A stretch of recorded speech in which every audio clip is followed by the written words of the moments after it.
Hello friends. Class ninth Hindi का जो paper है इसके लिए हम आपको कुछ क्वेश्चन सजेस्ट करेंगे। इसमें से आपको बहुत से क्वेश्चंस एग्जाम में देखने को मिल सकते हैं। तो गाइस बने रहिए आप इस वीडियो में लास्ट तक। आप इन क्वेश्चन का स्क्रीनशॉट ले सकते हैं।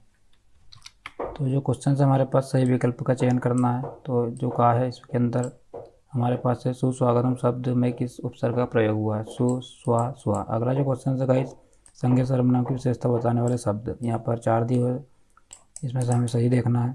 अगला जो क्वेश्चन है फूले नहीं समाना वाक्य है। लोकोक्ति तत्सम शब्द मुहावरा विदेशी शब्द है। घर बैठना धातु रूप है। बैठ बैठा बैठो। अगला है गाइस निम्न प्रश्न के उत्तर हमें एक वाक्य में लिखना है। तो निपात शब्द किसे कहते हैं। विहीन शब्द में प्रयुक्त उपसर्ग और मूल शब्द लिखिए।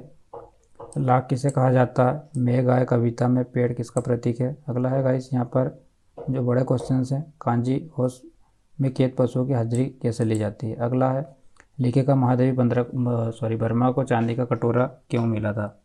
गया कौन था हीरा और मोती को वो अपने घर क्यों ले गया।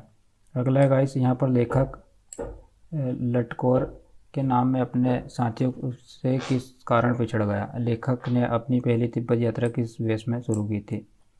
अगला गाइस सेनापति है मैना में किन गुणों से प्रभावित हुए थे।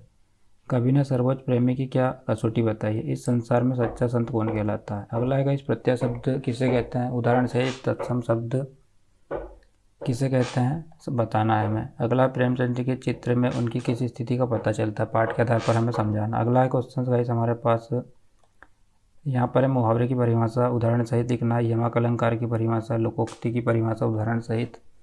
निम्न शब्दों का वाक्यों में प्रयोग करना है। काकी, हलवा, व्यंजन और कचौरी। अगला मुंशी प्रेमचंद जी का साहित्यिक परिचय निम्न बिंदुओं के आधार पर लिखिए। उपमा अलंकार। तो यहाँ पर गाइस आपको जो इनका परिचय है वो लिखना। दो रचनाएं, भाषा शैली और साहित्य में स्थान। उपमा अलंकार की परिभाषा उदाहरण सहित लिखना है। यमराज की दिशा एक प्रतीकात्मक कविता है। तर्क सहित हमें यहाँ पर उत्तर बताना है। अगला निम्न गद्यांशों की संदर्भ प्रसंग सहित व्याख्या करना है। सूरदास जी का काव्य परिचय निम्न बिंदु के आधार पर हमें लिखना है। तो यहाँ पर भाव पक्ष, कला पक्ष, साहित्य में स्थान। निम्न गद्यांश की संदर्भ प्रसंग सहित व्याख्या करना है। भाव स्पष्ट करना है। तो यहाँ पर है गाइस हमारे पास जेब टटोली कोड़ी न पाई, ज्ञानी है तो स्वयं को जान। फिर गाइस यहाँ पर कुछ टॉपिक्स दिए गए, इसमें हमें निबंध लिखना। तो जैसे विज्ञान का चमत्कार, दीपावली का पर्व है, विद्यार्थी जीवन और अनुशासन। यहाँ पर है पर्यावरण प्रदूषण, राष्ट्रीय एकता, कंप्यूटर का महत्व, वृक्षारोपण और हमारा मध्य प्रदेश। इसके अलावा गाइस एक कोरोना वायरस का भी आप निबंध जरूर याद करें। तो इस तरीके से गाइस हमने आपके सामने कुछ क्वेश्चन सजेस्ट किए हैं हिंदी के लिए। आई होप आपका वीडियो यूज़फुल और इन्फॉर्मेटिव लगा होगा। Thanks for watching.